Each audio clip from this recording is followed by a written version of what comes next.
यो यो नः प्रचोदयात्।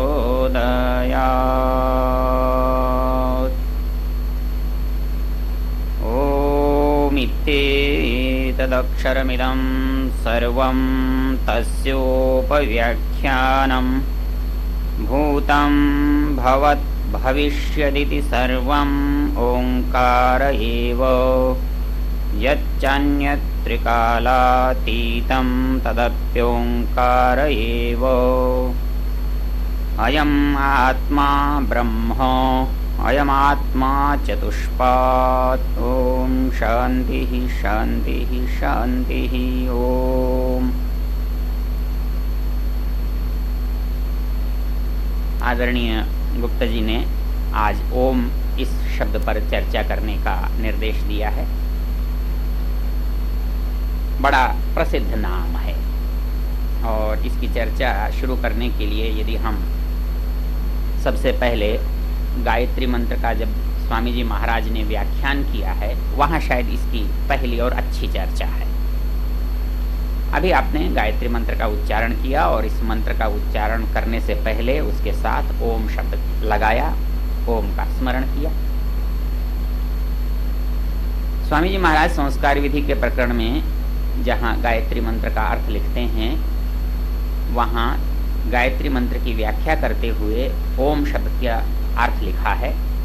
ओम यह परमेश्वर का मुख्य निज नाम है। एक तरह से पूरा व्याख्यान हो गया इसमें।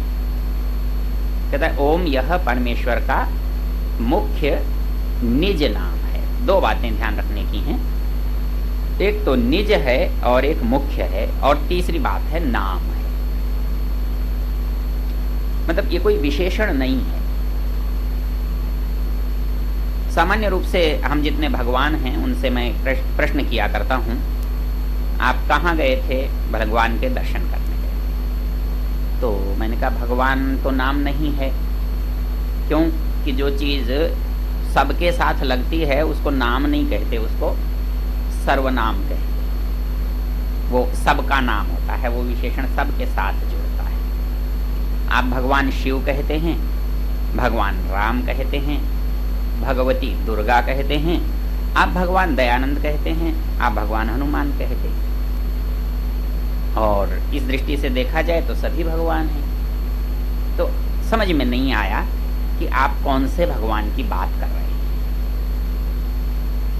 आपसे आग्रह पूर्वक पूछा तो पता लगा कि आप राम की बात कर रहे हैं, या आप शिव की बात कर रहे हैं, या आप हनुमान की बात कर रहे हैं। ठीक है, अब इतना सा फर्क हो जाता है कि जब हम किसी एक की बात कर रहे होते हैं, वो राम की कर रहे होते हैं, तो राम का एक स्वरूप हमारे सामने आता है। राम की एक मूर्ति हमारे सामने आती है, उसके हाथ में धनुष होता है, उसके एक ओर लक्ष्मण होता है, उसके एक ओर सीता होती है। हमको पता लगता है कि ये राम है। ये हमारे साहित्य के पढ़ने वाले लोग बैठे हैं। क्या होता है कि बहुत सारे शब्दों के बहुत सारे अर्थ होते हैं, और वो उन शब्दों का प्रयोग जब हम किसी प्रसंग में करते हैं तो प्रसंग से हमको अर्थ का मालूम पड़ता है। होता क्या है कि जैसे खाली है, बर्तन भी खाली होता है और दिमाग भी खाली होता है, लेकिन खाली होने में हमको कभी संदेह नहीं होता कि इस खाली का यहाँ पर अर्थ क्या है। ऐसा क्यों होता है? ऐसा इसलिए होता है कि जिस भाषा पर हमारा अधिकार होता है, जो भाषा हमें अच्छी तरह से आती है, उसमें संदेह नहीं होता। लेकिन यदि हम अंग्रेजी पढ़ते हों, हम संस्कृत नहीं जानते हों, संस्कृत पढ़ते हों, हम यदि उर्दू नहीं जानते हों, उर्दू पढ़ते हों, तो हमको उस शब्द का कोश में अर्थ देखना पड़ता है। और जब कोश में अर्थ देखते हैं तो हमारी संगति नहीं बैठती। मतलब मान लीजिए उदाहरण के लिए हम अग्नि शब्द का अर्थ स्वामी दयानंद जी महाराज भगवान करते हैं, हमको कुछ जमता नहीं, हमको जंचता नहीं। क्यों? हम कोश देखते हैं तो अग्नि का अर्थ अंग्रेजी में है तो फायर लिखा होगा, हिंदी है तो आग लिखा होगा। अब भगवान अर्थ कहाँ से आ गया, परमेश्वर अर्थ कहाँ से आ गया, हमारी समझ से परे है। तो हमको संदेह क्या होता है कि शायद कहीं गलती है समझने में, समझाने में। लेकिन जो मेरी समझ में आया है वो ये गलती है कि हमारा भाषा पर अधिकार नहीं है, इसलिए हमको कोश के अर्थ सामने आते हैं, प्रसंग के अर्थ, उसमें घटित होने वाले अर्थों पर हमारा ध्यान नहीं जाता है। तो वैसे ही कोई चीज अर्थ का जब निश्चय कराना हो, किसी अर्थ का निर्णय करना हो, तो उसके आसपास को देखना पड़ता है। जब मैं पूछता हूं जी आप राम के दर्शन करने गए थे, राम को देखने गए थे, तो सवाल यह होता है कि राम कहते ही हमारे मन में कोई चित्र उभरता है या नहीं उभरता, और निश्चित रूप से उभरता है। और चित्र जिसका उभरता है हम उसी के दर्शन करने गए थे, उसी के बारे में हम जानते हैं कि राम शब्द से कोई इतिहास हमारे मस्तिष्क में है, और वो इतिहास यही है कि वो उसका पिता दशरथ है, वो उसकी माता कौशल्या है, उसका भाई लक्ष्मण है, उसकी पत्नी सीता है, वो अयोध्या का राजा है, रावण से उसका युद्ध हुआ है। इसके अतिरिक्त हमको कोई बात आ सकती है क्या राम कहने से दिमाग में? हाँ, राम नाम के बहुत सारे लोग हैं तो आ सकती है। परशुराम कह दें, कार्तवीर्य कह दें, तो राम दूसरे हो जाते हैं। लेकिन जब हम केवल राम कहते हैं या दाशरथी राम कहते हैं, दशरथ के सीता की अयोध्या की प्रसंग से राम कहते हैं, तो हमें केवल एक ही राम का याद स्मरण होता है। यदि राम भगवान है इसमें दो राय नहीं है, लेकिन जिस अर्थ में हम मानते हैं उस अर्थ में, तो राम कहने पर जो चित्र आना चाहिए, जिसे हम भगवान कहते हैं, उसका जो अर्थ है वो उसमें घटना चाहिए। हम भगवान को कैसा मानते हैं? हम भगवान को ऐसा मानते हैं कि वो सब जगह है, सबका है, एक जैसा है, लेकिन ऐसा होता नहीं है। शिव कहने पर जो रूप ध्यान में आता है, राम कहने पर उससे भिन्न रूप ध्यान में आता है। जैसे हरि कहने पर कोई ध्यान आता है तो हर कहने पर दूसरा रूप ध्यान आता है। हम जितने व्यक्ति हैं उन सबके नाम हैं, और इन नामों के बिना हमारा काम नहीं चलता। एक बात हमको शुरू में ध्यान रखने की है कि वस्तु दुनिया में कोई भी हो, स्वामी जी महाराज ने सत्यार्थ प्रकार इसमें स्तुति प्रार्थना उपासना के मंत्रों में एक जगह लिखा है, उनके नाम स्थान जन्मों का जानने वाला है। अर्थात हम दुनिया में जड़ या चेतन किसी भी वस्तु का व्यवहार करें, भूत या भविष्य की, काल्पनिक या वास्तविक, हमें उसका नामकरण करना पड़ता है, और उसका नामकरण करने के बाद उसको व्यवहार में ला सकते हैं। और नाम क्योंकि आरोपित है, ध्यान देने की बात है, नाम जो है वो आरोपित है। आरोपित मतलब हमारी मर्जी से हमने चस्पा कर रखा है। जैसे कोर्ट का नोटिस किसी के दरवाजे पर चस्पा किया जाता है तो मालूम पड़ता है कि इसकी नीलामी होनी है, उससे पहले तो नहीं मालूम पड़ता। वैसे ही नाम जो है हम किसी पर चस्पा करते हैं, नहीं तो नाम उसका अपना होता तो पैदा होते ही उसके साथ पता लगना चाहिए था, लेकिन ऐसा नहीं होता है। नाम आरोपित चीज है, इसलिए नाम मर्जी से चलता है। हम गरीब का किरोड़ीलाल नाम रख सकते हैं और करोड़पति का गरीब राम रख सकते हैं, क्यों? कि वो हमारी मर्जी से चलता है। तो इसलिए नाम जो है वो अनिवार्य है और हमारे द्वारा दिया गया है। लेकिन एक समस्या क्या है, परमेश्वर को यदि हम नाम देते हैं तो अक्सर जिसको नाम देते हैं वो बाद में होता है, और जो नाम देने वाला होता है वो पहले होता है। अब कल्पना कीजिए कि राम को किसी ने नाम दिया, किसने दिया? दशरथ ने दिया, विश्वामित्र ने दिया, वशिष्ठ ने दिया, किसी ने दिया। इसका मतलब यह है कि वो लोग इससे पहले हैं और बाकी वो राम इसके बाद हैं। तो नाम का जब हमने विधान किया, नामकरण किया, तो स्वाभाविक रूप से जिसका नाम रखा वो बाद में हुआ और जिसने नाम रखा वो पहले हुआ। क्या भगवान ऐसा है? ओम नाम क्या हमने रखा है? तो इसका उत्तर स्वामी जी महाराज ने दिया, यह निज नाम है, उसका अपना नाम है, क्योंकि वो हमारे में बाद में नहीं हुआ है, हम बाद में हुए हैं। तो अब उसका नाम है और निज नाम है। निज नाम है तो निज उसका अपना है और वो पहले से है। तो जब कभी हम एक दूसरे को मिलते हैं तो हमको क्या करना पड़ता है? नाम बतलाना पड़ता है, बिना बतलाए तो समझ में नहीं आता है। तो परमेश्वर को भी अपना नाम बतलाना होगा, और वो नाम उसने कहाँ बताया है, उसका तो बताने का एक ही शास्त्र है, वो है वेद। तो ओम खम ब्रह्म,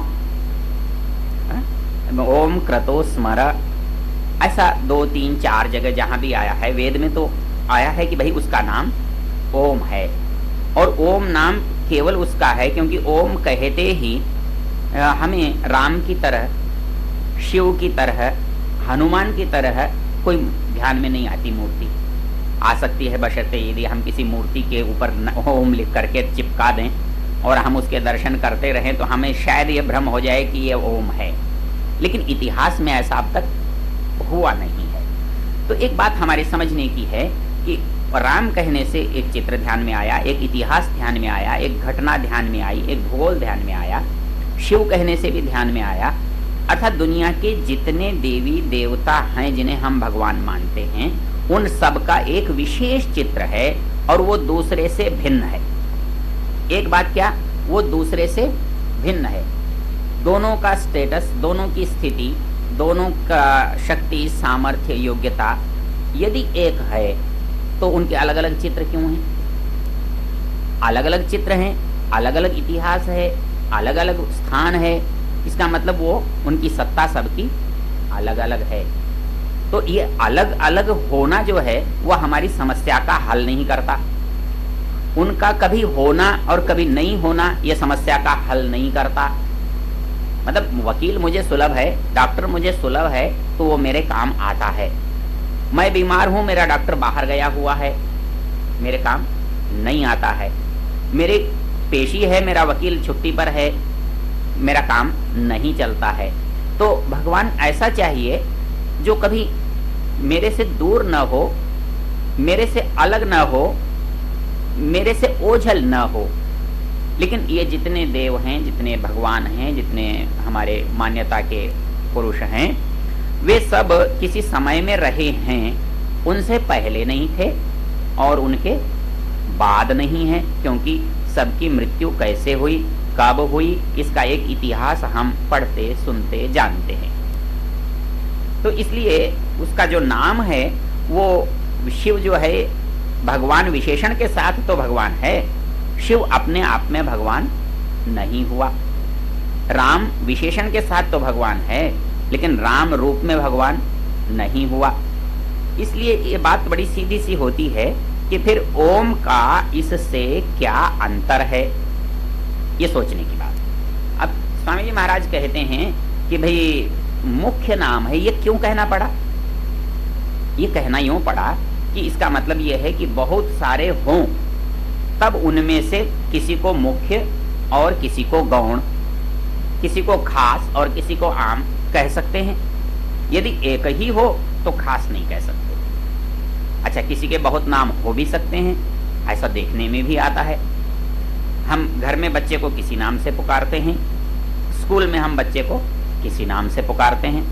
कई बार बड़ा विचित्र हो जाता है जब हम कोई स्कूल का विद्यार्थी, उसका साथ पढ़ने वाला आकर उस बच्चे या बच्ची को स्कूल के नाम से पुकारता है तो घर वालों को ये चक्कर होता है कि ये कौन है। अनुभव होता है, आप, मुझे भी होता है, इसलिए आपको भी होता होगा। और बाहर हम स्कूल में जाके घर के नाम से पुकारें तो बच्चे ये समझ पाते कि किसे बुलाया जा रहा है। तो ऐसे ही हमारे नाम बहुत होते हैं और उन नामों को हम परिस्थिति से, गुणों से, संबंध से रखते हैं। और ये कुछ नाम तो ऐसे विचित्र होते हैं जो केवल संबंध के द्योतक होते हैं। और वो एक संबंध एक व्यक्ति से एक तरह का होता है, दूसरे से दूसरी तरह का होता है। आर्य समाज के हमारे बहुत अच्छा उदाहरण उपदेशक लोग दिया करते हैं। भाई घर में एक व्यक्ति है, वो महिला है या पुरुष है, कोई उसको किसी नाम से पुकारता है, कोई किसी नाम से पुकारता है, कोई उसे माता जी कहता है, कोई उसे बहन जी कहता है, कोई उसे भाभी जी कहता है, कोई उसे दादी जी कहता है महिला एक ही। ऐसे एक ही पुरुष है, उसको बहुत सारे लोग बहुत सारे नामों से पुकारते हैं, लेकिन वो घर के नाम बाहर नहीं चलते। किसी से पूछे जी आपका नाम क्या है, तो वो ये नहीं कहता मैं मामा जी हूँ, वो ये नहीं कहता कि मैं दादाजी हूँ, वो कहता है कि मेरा नाम जो उसका रजिस्ट्री में है, जो उसका स्कूल में है, जो उसका निर्वाचन की नामावली में है, जो उसका सरकारी कागजों में है, उस नाम को हम नाम कहते हैं। तो इसका मतलब यह है कि परमेश्वर के भी वैसे ही बहुत सारे नाम हो सकते हैं, और इतने हो सकते हैं कि हम उस परमेश्वर को कभी जड़ भी बना लेते हैं और कभी चेतन भी बना लेते हैं, कभी मूर्त भी बना लेते हैं। जब हम बहुत भक्ति के आवेश में होते हैं तो एक श्लोक पढ़ा करते हैं।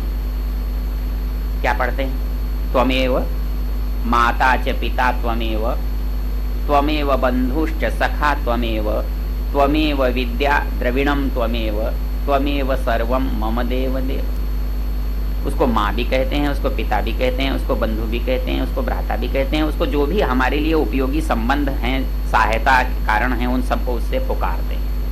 तो इसलिए परमेश्वर को ये कहना पड़ा कि परमेश्वर का नाम, मुख्य नाम ओम है। स्वामी जी महाराज ने सत्यार्थ प्रकाश में 108 नामों की लगभग चर्चा की, और उन्होंने ये कहा है कि ये तो समुद्र में बूंद जैसा है, अर्थात जितनी वस्तुएं इस दुनिया में हैं, उनके जितने गुण धर्म हो सकते हैं, उनकी योग्यता, उनका स्वरूप हो सकता है, वो सब के सब परमेश्वर में हैं। इसलिए वो सारे शब्द परमेश्वर के वाचक हो सकते हैं, लेकिन उसका मुख्य नाम ये सब नहीं हो सकते।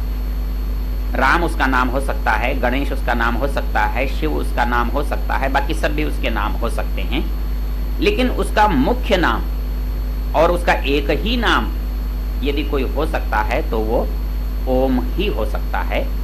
और ये ओम ही उसका नाम है, इस बात के लिए पहला प्रमाण तो हमको मिला कहाँ से? वेद से।